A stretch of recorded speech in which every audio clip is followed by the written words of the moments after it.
The gallows of Sweetwater Creek stood empty that morning, but the auction block was full, and Lillian Zanetti had never felt more alone.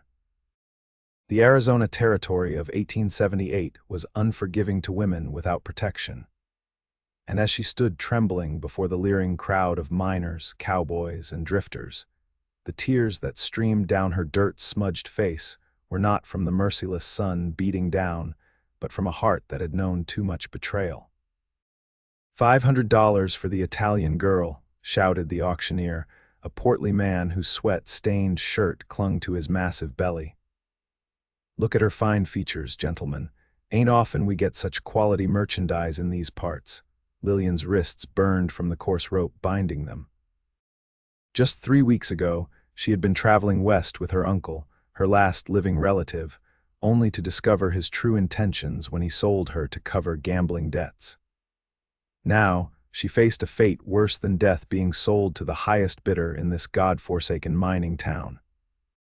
The crowd hooted and hollered, shouting vulgar suggestions that made Lillian's stomach turn. A particularly loud miner in the front row made an obscene gesture, his gold tooth glinting in the morning light. 600, called a voice from the back. 700, countered another. The bids climbed higher, each number hammering another nail into the coffin of Lillian's freedom.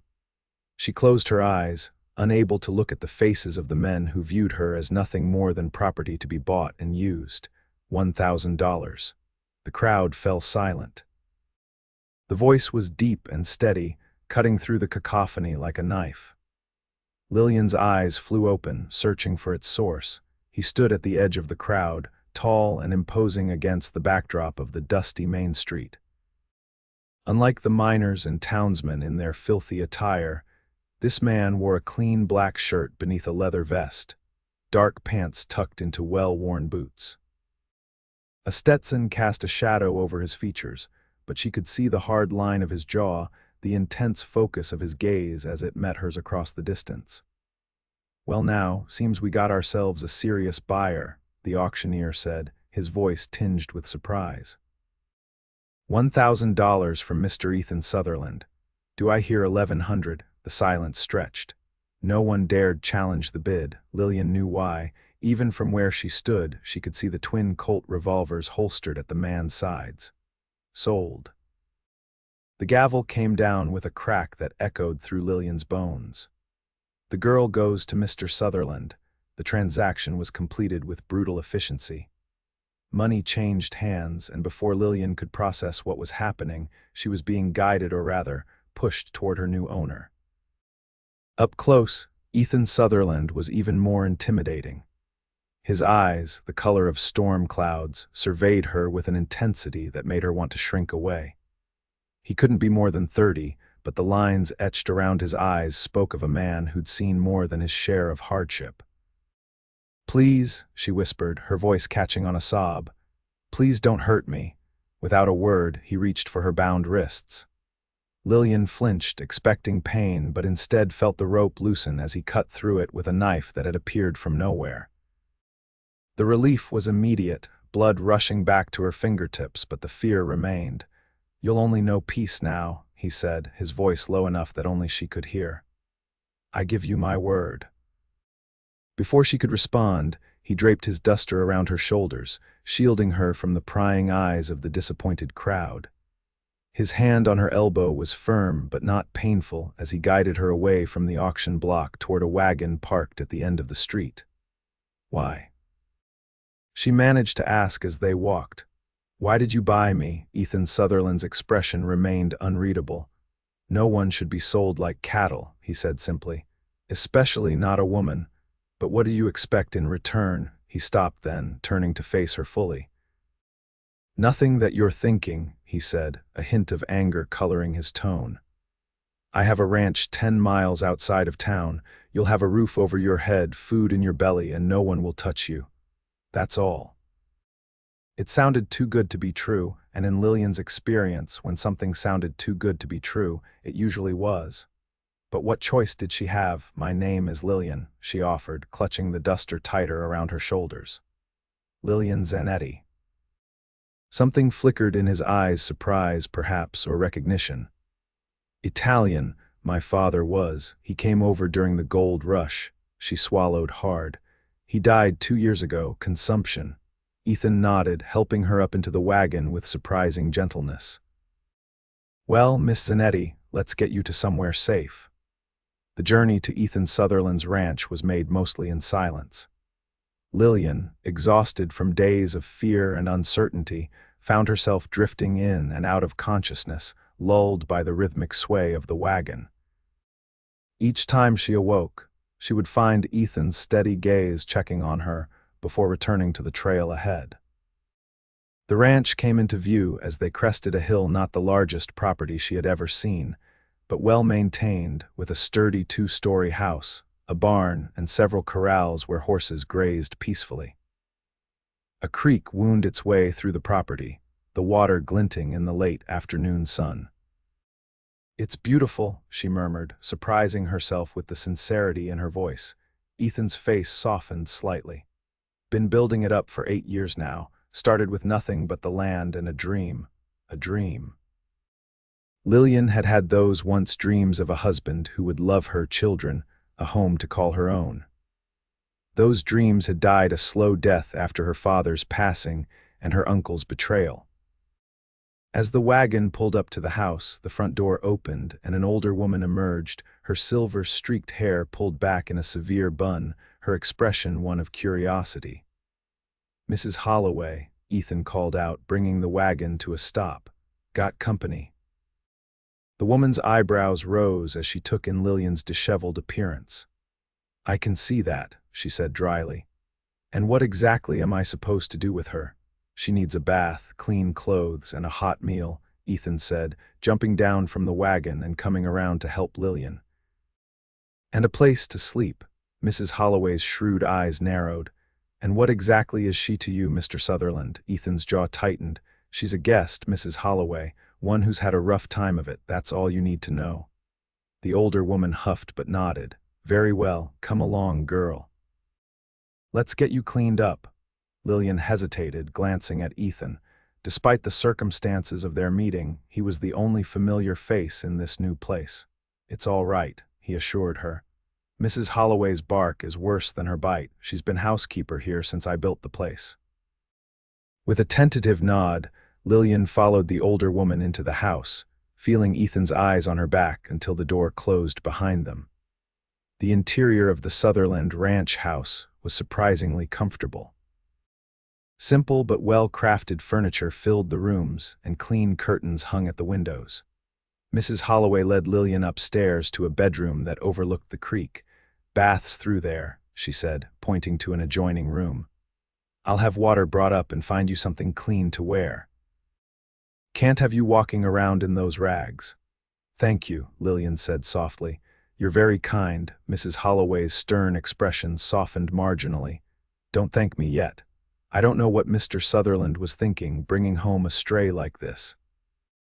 But he's a good man, despite his rough edges. You do well to remember that." An hour later, bathed and dressed in a simple blue dress that Mrs. Holloway had found in a trunk, belonged to Mr. Sutherland's sister before she moved east to get married, Lillian felt almost human again. Her dark hair, washed and combed, hung down her back in damp waves, and the dirt and grime of the past weeks had been scrubbed away. When she ventured downstairs, she found Ethan at the dining table, papers spread before him. He looked up as she entered, and for a moment, something like appreciation flickered in his eyes. "Feel better?" he asked, gathering the papers into a neat stack. "Yes, thank you." Lillian hovered uncertainly by the door. "Mrs. Holloway said to come down for supper." Ethan nodded, gesturing to a chair. "She's probably in the kitchen finishing up. Best cook in the territory, though I'd never tell her that to her face." A ghost of a smile touched Lillian's lips as she took the offered seat. "She seems formidable." "That's one word for it," Ethan agreed, a hint of warmth in his voice.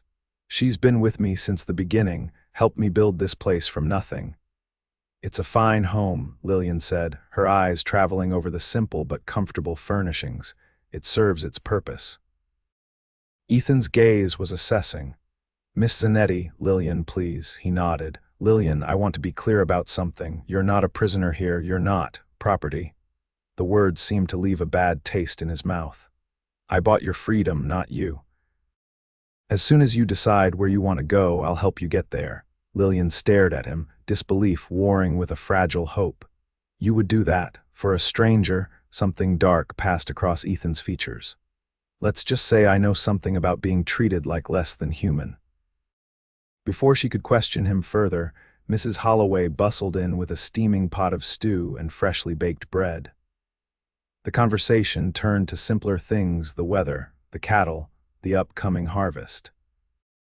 If the housekeeper thought it strange that her employer had brought home a woman he'd purchased at auction, she gave no indication of it beyond an occasional shrewd glance between the two of them. That night, lying in a real bed for the first time in weeks, Lillian stared at the ceiling and tried to make sense of the day's events.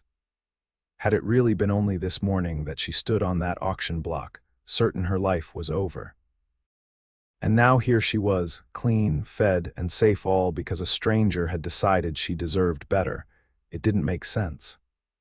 Men didn't just help women out of the goodness of their hearts, not in her experience. There had to be something more to Ethan Sutherland's actions, some motive she couldn't yet see, but as she drifted off to sleep, his words echoed in her mind, "You'll only know peace now." And despite her suspicions, she found herself hoping they might be true. The following days established a routine of sorts. Lillian, eager to repay Ethan's kindness, insisted on helping with household chores. Mrs. Holloway grudgingly accepted her assistance, and before long, the two women had developed a working relationship that, while not exactly warm, was at least respectful. Ethan himself was often busy with the ranch, tending to cattle, mending fences, and overseeing the two ranch hands who lived in a bunkhouse near the barn. But in the evenings, he would join Lillian and Mrs. Holloway for supper, and afterward, they would sometimes sit on the porch, watching the sunset paint the desert in shades of gold and crimson. It was during one such evening, nearly a week after her arrival, that Lillian finally gathered the courage to ask the question that had been burning in her mind. "Why did you really save me, Mr. Sutherland?" Ethan, who had been whittling a piece of wood with a small knife, paused, his hands stilling. "Ethan," he corrected gently, "and I told you no one deserves to be sold like that. But you could have stopped the auction without buying me," Lillian persisted. "You could have reported it to the marshal." A humorless laugh escaped him. "Marshal Jenkins, the man who was standing in the front row, bidding $700 for you." Lillian's face paled. "I didn't realize.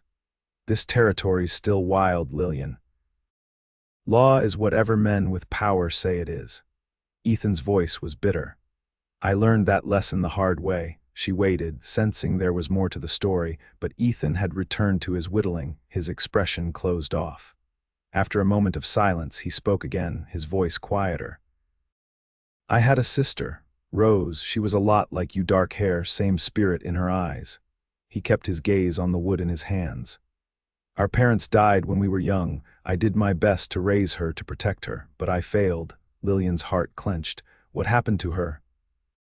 "She married young, too young, a man named Wallace who promised her the world." Ethan's jaw tightened. He seemed respectable enough, but once he had her isolated on his farm, the abuse started. "By the time I found out, she was broken in ways I couldn't fix." "Is she dead?" "No." Ethan shook his head.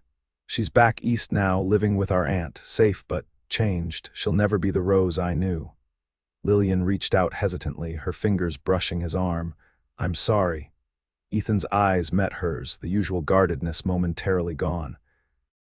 "When I saw you on that auction block, with tears in your eyes, looking so much like Rose did the day I finally got her away from Wallace, I couldn't just stand by, not again." The raw honesty in his voice touched something deep within Lillian. For the first time since her father's death, she felt truly seen by another person, not as an object to be used or discarded, but as a human being deserving of compassion. "Thank you," she whispered. "Not just for saving me, but for telling me why." Ethan nodded, returning to his whittling. But the silence between them now was comfortable, filled with a new understanding. As the weeks passed, Lillian found herself settling into life at the Sutherland Ranch with surprising ease. Mrs. Holloway's initial frostiness had thawed considerably, especially after Lillian had proven herself capable in the kitchen and willing to learn the housekeeper's methods without complaint. But it was her relationship with Ethan that underwent the most significant change. The cautious gratitude she had initially felt toward him had evolved into something deeper, a friendship built on mutual respect and growing trust. They talked more easily now, sharing stories of their pasts over evening meals or while working side by side on simple ranch tasks. Lillian learned that Ethan had fought briefly in the latter days of the Civil War, despite being barely 18 at the time. That he had tried his hand at everything from mining to bounty hunting before settling on ranching. That he could read and write better than most men in the territory, thanks to a mother who had been a schoolteacher before her death. In return, she told him about growing up in San Francisco with her Italian father, who had come to America seeking gold but had found a more reliable living as a master carpenter. About her dreams of one day opening a small bakery, using the recipes her father had brought from the old country. About the grief that had nearly consumed her when pneumonia had taken him, leaving her at the mercy of an uncle she barely knew. It was during one such conversation, as they sat on the porch swing after supper, that Ethan asked the question she had been dreading. "Have you given any thought to where you might want to go, when you're ready to leave, I mean?" Lillian's heart sank. Of course he would expect her to leave eventually. His offer of help had always been temporary, a kindness to a stranger in need, nothing more. I haven't decided," she admitted. "I was thinking perhaps San Francisco again, but, Ethan prompted when she trailed off. Lillian stared out at the darkening landscape, at the mountains silhouetted against the twilight sky. "But I've found I like it here," she said softly. "The open spaces, the quiet, even the heat in a strange way." Ethan was silent for a long moment. "You could stay," he finally said, his voice carefully neutral. "If you wanted. There's plenty of work to be done, and Mrs. Holloway isn't getting any younger. She could use the help." Hope fluttered in Lillian's chest, but she forced herself to be practical. "As what, your housekeeper?" "As whatever you want to be," Ethan replied, meeting her gaze directly. "I meant what I said, Lillian. You're not a prisoner here. You're not obligated to me in any way." The sincerity in his eyes was unmistakable, and yet Lillian found herself wondering if there might be something more beneath his offer, something he wasn't saying. Because in the weeks they had spent together, she had begun to notice the way his eyes followed her when he thought she wasn't looking. The way his hand would sometimes linger when helping her down from the wagon. The way he smiled more often now than when she had first arrived, or perhaps she was simply seeing what she wanted to see. Because somewhere along the way, her feelings for Ethan Sutherland had grown from gratitude to something much more complicated. "I'd like to stay," she said finally, "at least for a while longer." The smile that spread across Ethan's face was like the sun breaking through clouds. "I'm glad to hear it," he said, and Lillian couldn't help but think he meant it more than his casual tone suggested. The turning point came on a scorching August afternoon, nearly 3 months after Lillian's arrival at the ranch. She had been helping Mrs. Holloway preserve peaches from the small orchard when the sound of hooves thundering into the yard drew them both to the window. One of the ranch hands, a young man named Tommy, was dismounting in a hurry, his face ashen beneath his tan. "Mrs. Holloway," he called out, "is Miss Lillian here?" "Of course she is," the housekeeper replied, opening the door. "What's all this commotion about? There's men in town asking about her," Tommy said, removing his hat as he approached the porch. 3 of them, rough-looking types, been showing her description around the saloon. Lillian felt the blood drain from her face. "What did they look like?" she asked, her voice barely above a whisper. Tommy twisted his hat in his hands. "One's a big fella with a gold tooth, another's skinny with a scar down his cheek, the third's older, better dressed." Has an accent like yours, Miss Lillian, her uncle. It had to be. And he'd brought men with him, probably the same ones he'd sold her to originally, before they lost her at cards to the man who had put her on the auction block. Where's Ethan, Mrs. Holloway demanded, one arm going protectively around Lillian's shoulders. Out checking the north pasture with Joe, Tommy replied. I can ride out and fetch him, but do it, the housekeeper ordered, and be quick about it. Tell him what's happening. As Tommy raced back to his horse, Lillian sank into a chair, her legs suddenly too weak to support her. They've come for me, she whispered. Mrs. Holloway's face hardened. Over my dead body, she said grimly, reaching for the shotgun that hung over the door. The next hour was the longest of Lillian's life. Mrs. Holloway insisted they continue with the peach preserving, no sense letting good fruit go to waste just because men are fools. But Lillian's hands shook so badly she could barely hold the knife. When they finally heard the sound of approaching riders, Mrs. Holloway positioned herself by the window, shotgun at the ready. It's Ethan, she announced with relief. And Tommy and Joe. Lillian rushed to the door, her heart pounding. Ethan was dismounting before his horse had fully stopped, his expression thunderous. When he saw her standing on the porch, some of the tension left his shoulders. You're all right, he said, taking the steps two at a time. I'm fine, she assured him, but Tommy says I know. Ethan's voice was grim. They're at the Red Dog Saloon now, but they've been asking all over town, offering a reward for information. It's my uncle, Lillian said, wringing her hands. I'm sure of it, and probably the men he originally sold me to. Ethan's eyes darkened dangerously. Well, they're not getting anywhere near you, I promise you that. What are we going to do? First, we're getting you somewhere safer than this. Ethan turned to his ranch hands.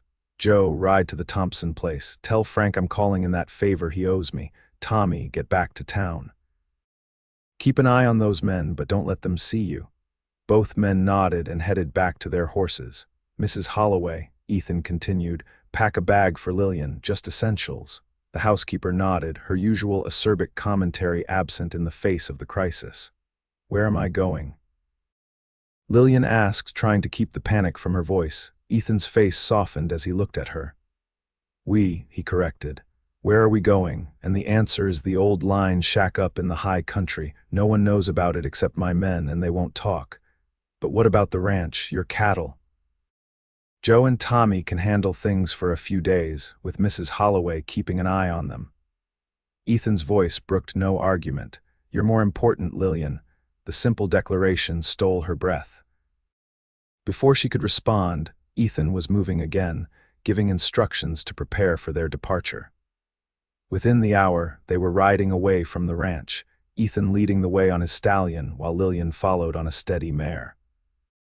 They traveled cross-country, avoiding the main trails, climbing steadily into the foothills where the air grew cooler and pine trees replaced the desert scrub.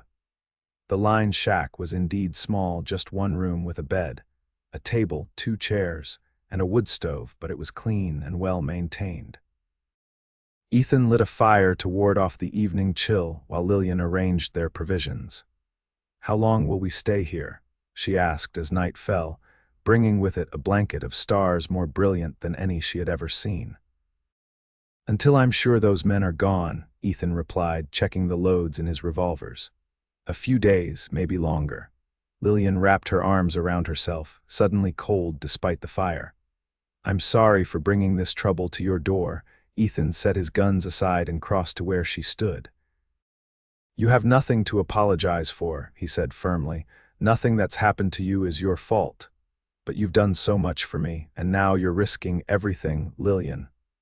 Ethan's hands came to rest on her shoulders, warm and steady. Look at me.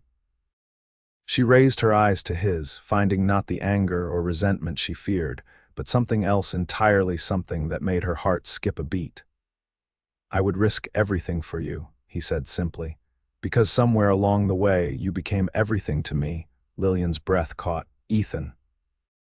I know it's not proper, he continued, his voice rough with emotion. I know you deserve better than a hard man with a past like mine, but these months with you, they've been the happiest of my life. Mine too, she whispered, raising a hand to touch his face, feeling the roughness of stubble beneath her fingertips. And I don't want better, I want you. For a moment they stood frozen, the weight of their confessions hanging in the air between them. Then Ethan lowered his head, and his lips found hers in a kiss so gentle it brought tears to her eyes. When they parted, Ethan rested his forehead against hers.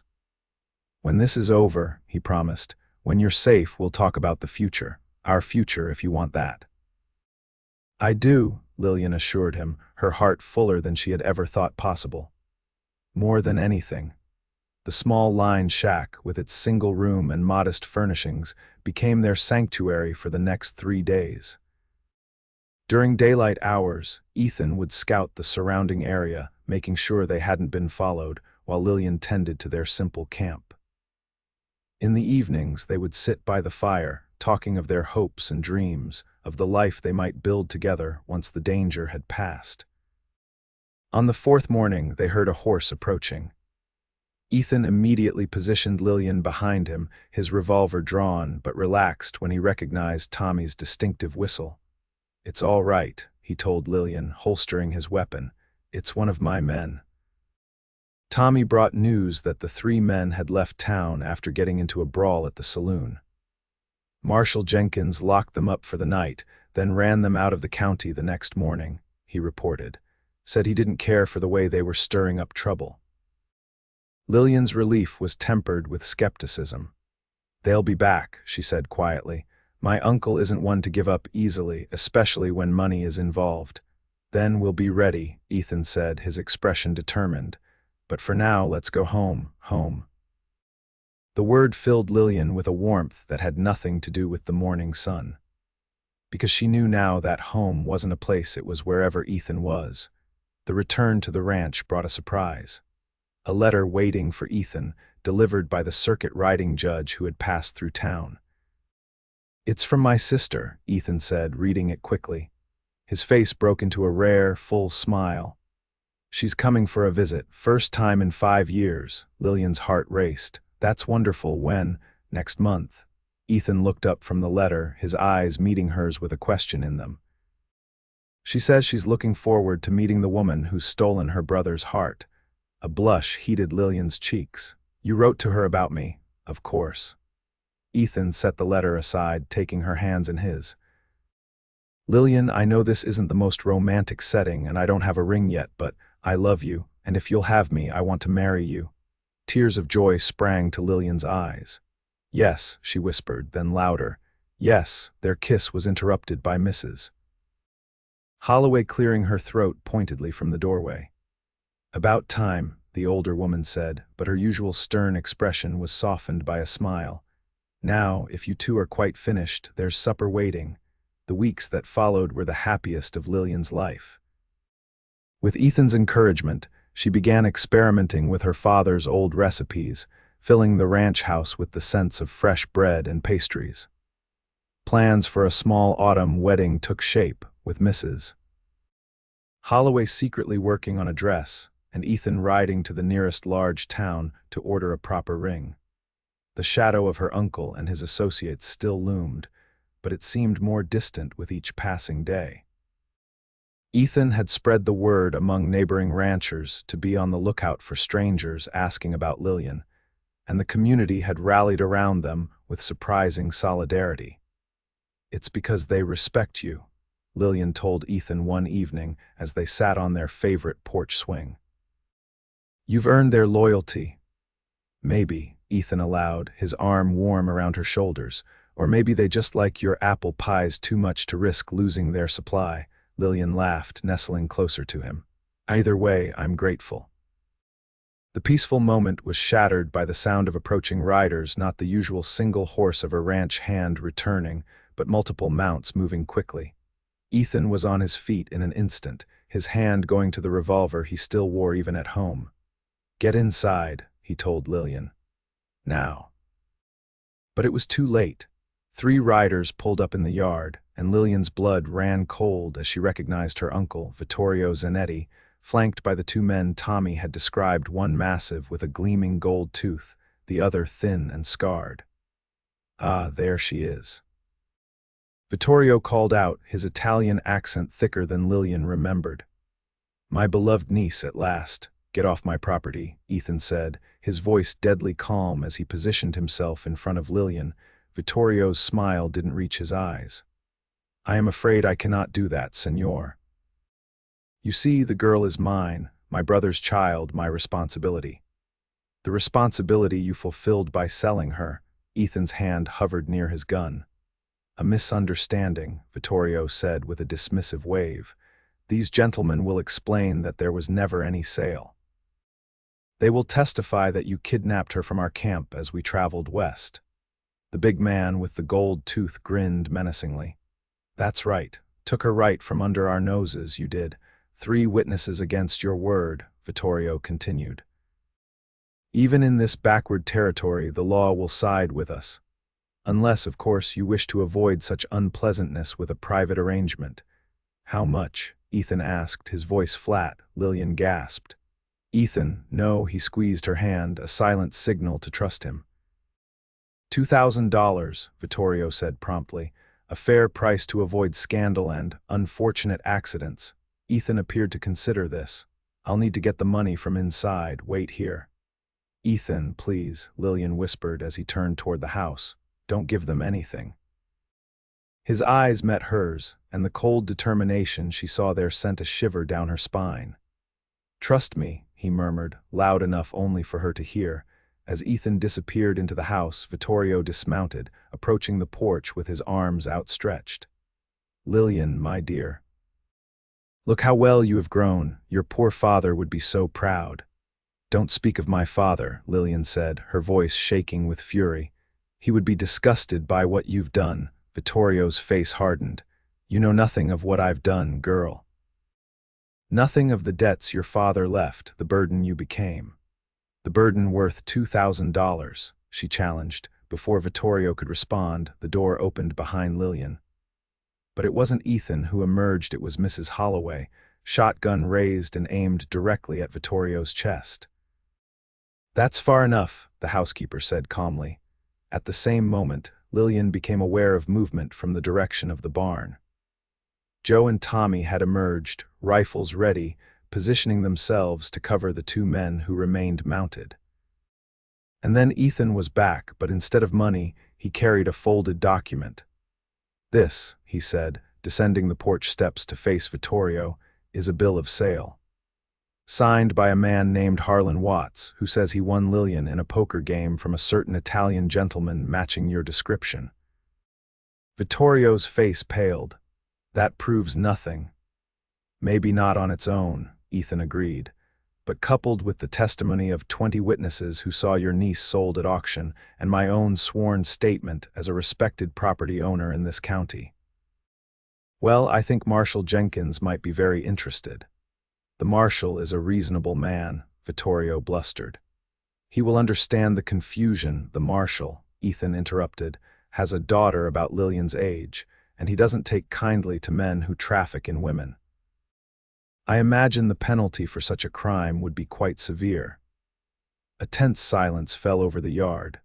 Lillian held her breath, watching the calculation in her uncle's eyes, the growing realization that his scheme had failed.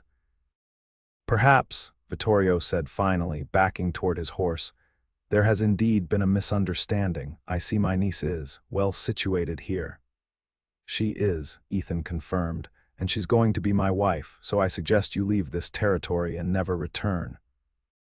Because if I ever see your face again, there won't be any talk of marshals or laws. Is that clear? The threat in his voice was unmistakable. Vittorio nodded once sharply, then mounted his horse with as much dignity as he could muster. Come, he told his companions, we have business elsewhere. One more thing, Ethan called as they prepared to ride away. That bill of sale I mentioned, I bought it from Watts for $50, which means I own any debt Lillian might have had to you. Consider it paid in full. Without another word, Vittorio wheeled his horse around and galloped away, his companions close behind. Lillian sagged against the porch railing, relief making her knees weak. Ethan was at her side in an instant, his strong arms supporting her. Are you all right? He asked, his eyes searching hers. She nodded, unable to speak past the lump in her throat. Everything, the fear, the relief, the love she felt for this man who had risked so much for her, overwhelmed her in that moment. "They won't be back," Ethan assured her, holding her close. "Not after that. Vittorio knows I wasn't bluffing." "How did you know?" she managed to ask. "About the bill of sale, about finding Watts." Ethan's smile was grim. "I've been looking for him since the day I brought you home. Found him in a mining camp 2 counties over. He was quite eager to sell me that paper once I explained the situation." "Thank you," Lillian whispered, raising her hand to his cheek, "for everything." Ethan turned his head to press a kiss to her palm. "I meant what I said that day at the auction," he told her. "You'll only know peace now, I promise you that, for as long as I live." The autumn wedding of Ethan Sutherland and Lillian Zanetti was the social event of the season in Sweetwater Creek. Rose Sutherland arrived from the east in time to stand as her brother's witness, her quiet strength and gentle smile leaving no doubt as to her approval of the match. Mrs. Holloway, resplendent in a new dress she had secretly made for the occasion, dabbed suspiciously at her eyes throughout the ceremony. But it was the bride and groom who commanded attention, Lillian in a gown of ivory satin, Ethan in a new black suit, both of them radiating a happiness that touched everyone present. "From this day forward," Ethan vowed, his voice carrying clearly through the small church, "you will know only peace and love. This I promise you with all that I am." "And I promise you," Lillian replied, her eyes shining with tears of joy, "that the heart you rescued that day will be yours forever." As they sealed their vows with a kiss, Lillian knew that the auction block that had once seemed the end of her world had actually been the beginning of something beautiful. For in Ethan Sutherland, she had found not just a savior, but a partner, a friend, and a love that would last a lifetime. And in the years that followed, years filled with children's laughter, with the success of Lillian's small bakery in town, with the growth of the Sutherland ranch into one of the most prosperous in the territory, she would often look back on that terrible day with a sense of wonder. How the darkest moment of her life had led her to the brightest future she could have imagined. For Ethan had kept his promise. From the moment he had spoken those words, "You'll only know peace now," Lillian Zanetti Sutherland had indeed found peace and love and a happiness beyond measure in the arms of her cowboy.